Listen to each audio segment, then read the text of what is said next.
Well, Minnesota's fourth graders scored at the top nationally in math and above the national average in reading in a newly nationally released test. And for the first time in years, fourth grade students of color made significant gains too.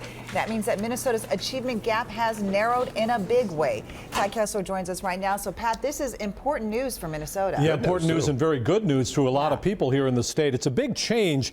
The National Education Group sends out what's called the Nation's Report Card.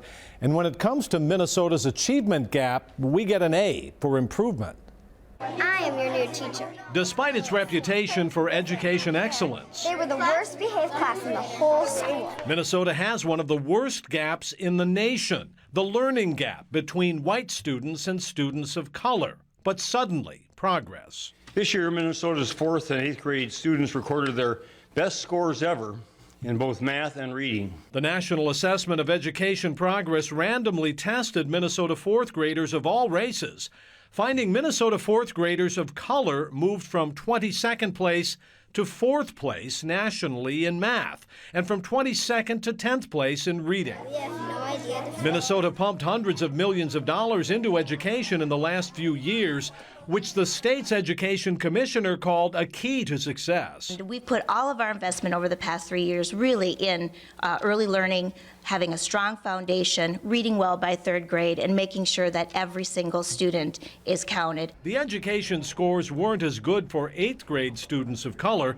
Governor Dayton partly blamed it on Republican budget cuts in the past. But GOP leaders pushed back. They say Republican proposals in 2010 and 11 sparked the turnaround. We're pretty proud that those results worked. I think that this really is an affirmation that those results have worked.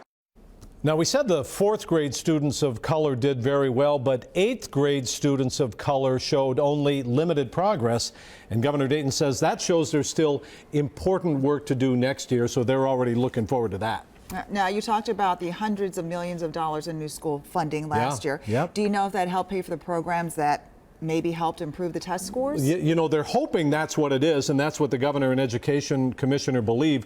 Early learning scholarships, all-day kindergarten, and most importantly, they say 3rd grade literacy. They're trying to make people read, these kids, by grade 3. It is a predictor of future success, but because this is kind of a mixed bag for 8th graders, they're going to double down next year. All right. Thank you, Pat. You bet.